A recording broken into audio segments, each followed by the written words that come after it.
Hey everybody, how's it going? It's Chris here, and this is what we're dealing with here now.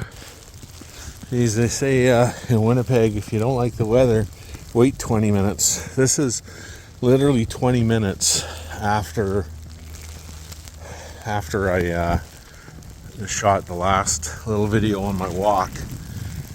This is crazy, but this is Winnipeg. It's a westernly,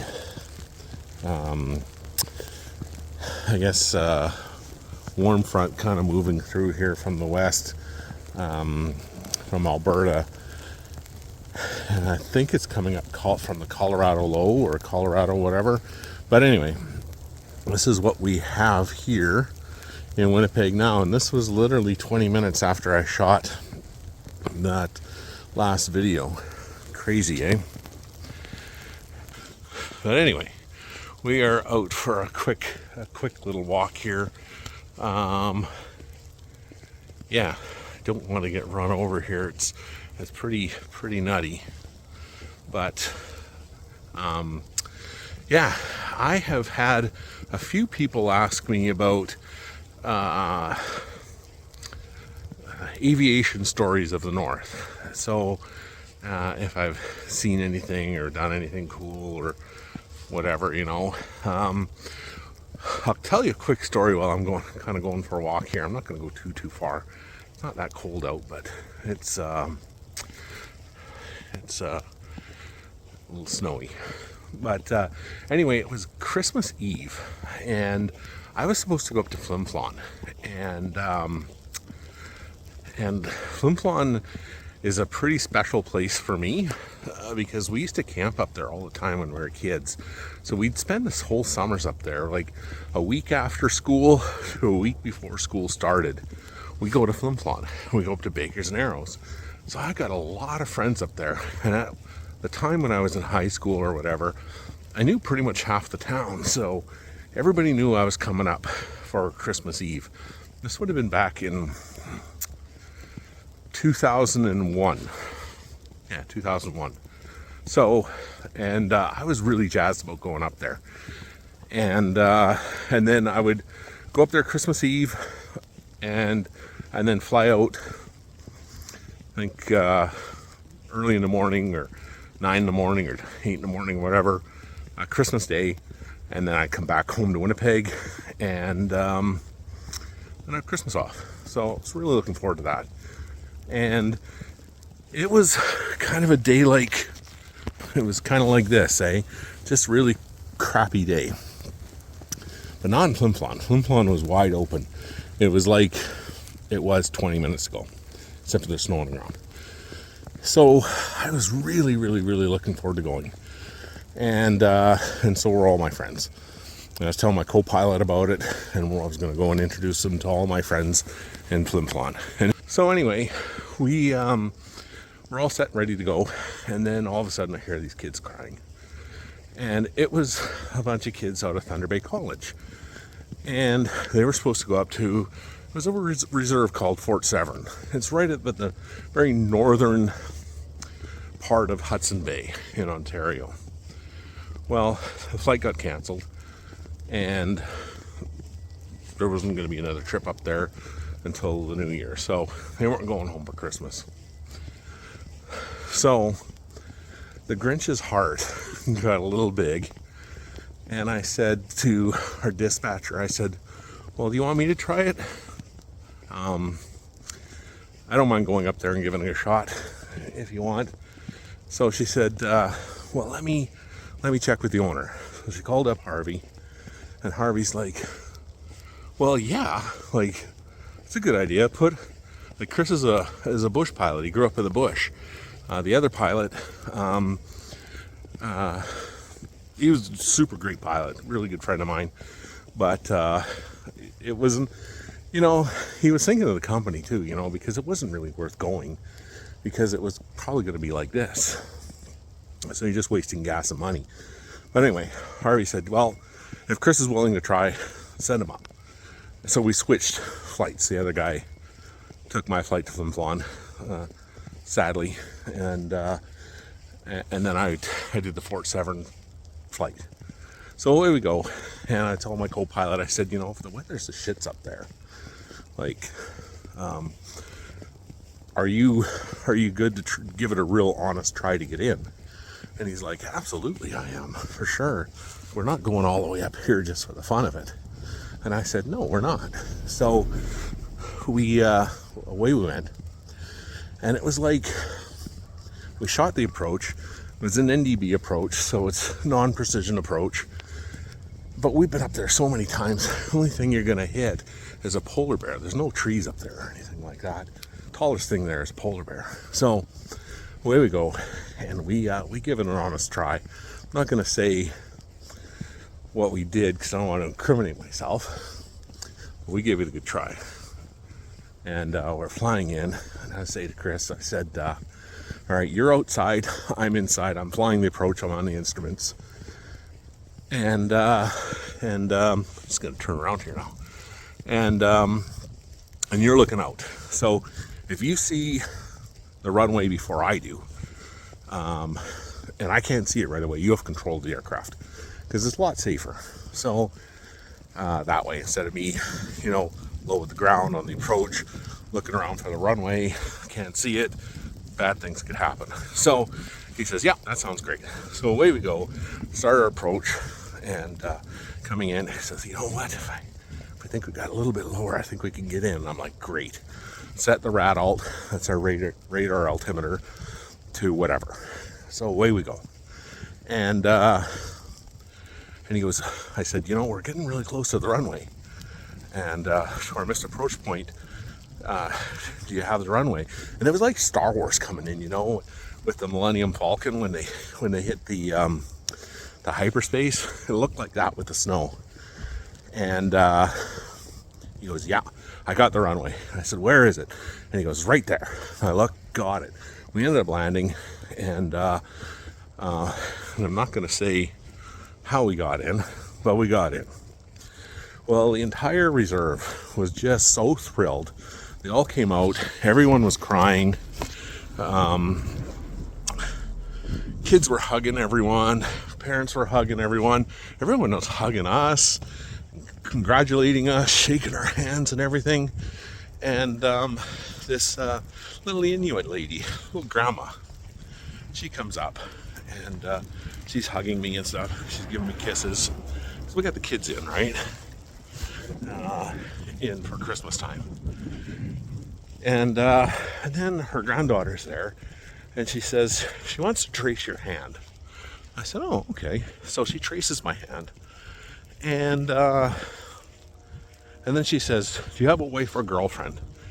And I said, yeah, I do. I couldn't understand what she was saying because it was in her language. I said, I do. And she's like, okay, what's her size? So I'm like, so I tell her approximately what Kathy's size was. And then away we go. Didn't think anything of it. About a month and a half later, I get this package in my mailbox. Another pilot, I guess, brought it back from Fort Severn. So I'm like, oh, that's interesting. So I open it up, and there's a letter in there. And it's written in her language, and then translated. And she said,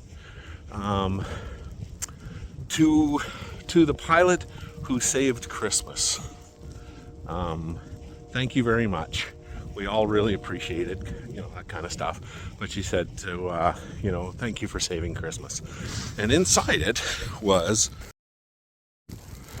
these polar bear gauntlets. So she made me polar bear gauntlets. Like, this is polar bear fur with polar bear, beaded all in. And they're like gauntlets, right? So I thought that was pretty cool of her. So they're really, really nice. I love these things. They're really warm. Not quite as warm as my beaver mitts that another lady made for me on my 30th birthday. But yeah, these are polar bear mitts, like right out of polar bear fur, right from Fort Severn. And this is the the town of Fort Severn, or the reserve of Fort Severn. That's their logo. So, and then my wife, I guess I got one off here to show you what it looks like. So my wife, she got Arctic Hare slippers made out of caribou skin. So really, really, really cool. You know, it was I thought that was so nice of her, you know, to do something like that. I certainly didn't expect that, you know, but you know, I guess it just pays to do your job, you know, and care about what you do and put your best effort into it, and you know, maybe we made a difference that day. You know, we got all the kids home for Christmas time and New Year's, and it was definitely a memorable trip. It was a fun trip. I would have, you know, rather have been that day going to Flin Flon to see my friends, but I know what it's like not to be home for Christmas, you know, and these kids have been gone for a long time with school, so they would have missed out, you know, on everything, and missing the parents and grandparents and everything like that for Christmas and New Year's. So it was nice to do a good job, you know. I know the owner called both of us up there, you know, the after, you know, in the new year and stuff like that, and Harvey was pretty appreciative of it. He says, you know, we've been getting a lot of really good comments and respect from this particular reserve for what you and the other pilot Chris did. And I said, well, it's okay, Harvey, you know, it's doing her job. And he goes, yeah, well, they're doing your job and they're doing your job. He said, I just really appreciate that, and you know, good job kind of thing. So I remember telling my dad this. My dad's an ex-bush pilot and airline pilot. He retired as senior captain on the 767 with Canadian Airlines. And he goes, well, he says, that's good. He says, you got to collect those attaboys, because one oh shit gets rid of 6 attaboys. So that was one of the attaboys, I guess. So anyway, I am back home here now. Just thought I'd go out for a quick walk, show you what the shit show of the weather looks like. Been feeding them. They are full of snow and super happy. We got Earl the squirrel running around here somewhere. He was just here. I put some peanuts out for them. So gotta look after your little buddies here too, eh? So yeah. But anyway, just thought I'd share that with you. Show you one of my treasures from the north that I absolutely do treasure. I remember I was at the Forks one time, and I was wearing these gauntlets, and a teacher came up to me, and they had no idea who the hell she was. And she goes, oh my God, I just love those mitts. She goes, is that polar bear fur? And I said, it is. And she's like, you don't know me, but I'm a teacher, and we're actually teaching about the Arctic animals and stuff like that. A lot to me and a lot to the students, you know, if they could see those, you know, and feel the fur. And I said, so I took them off and I said, there you go. I said, I'm just going to be sitting over here having lunch with my wife. And she goes, you got to trust me with these things? You don't even know who I am. And I said, you got to trust somebody. I said, so yeah, I trust you. I said, take as much time as you like. I said, I'll be here for probably about 40 minutes having lunch. So about 20 minutes later, she came back with some of the kids and stuff, and they were patting it. She goes, all the kids got to pat the polar bear fur, and it was neat. So yeah, it was that is that. So I'll go for another walk sometime, or maybe do some more whiskey stuff downstairs or whatever, and maybe tell some more flying stories or some more stories of some sort anyway. But yeah, that's the story of these guys here. So yeah, I just really, really, really treasure these ones. So and it's just one of those nice memories that you won't forget. So anyway, thanks for coming along with me. and enjoy snow. There was hardly any snow on the ground 20 minutes ago or half an hour ago, and look at it all now, eh? Look at my little birdies. There's a little red pole there. I don't know if you can see him properly, but he's got a little red chest on him. But anyway, please like and subscribe to the channel. We're doing lots and lots and lots of giveaways coming up here, so for a chance to win any of the giveaways that I've got going, we've got a cigar humidor going on right now, and a whole bunch of other things that's going to be happening. All you got to do is like and subscribe to this channel, and give me a follow and a like over at my Instagram. It's called Whiskey, Cigars, and Bonds. So take care, and we'll talk to you real soon. Thanks for coming along.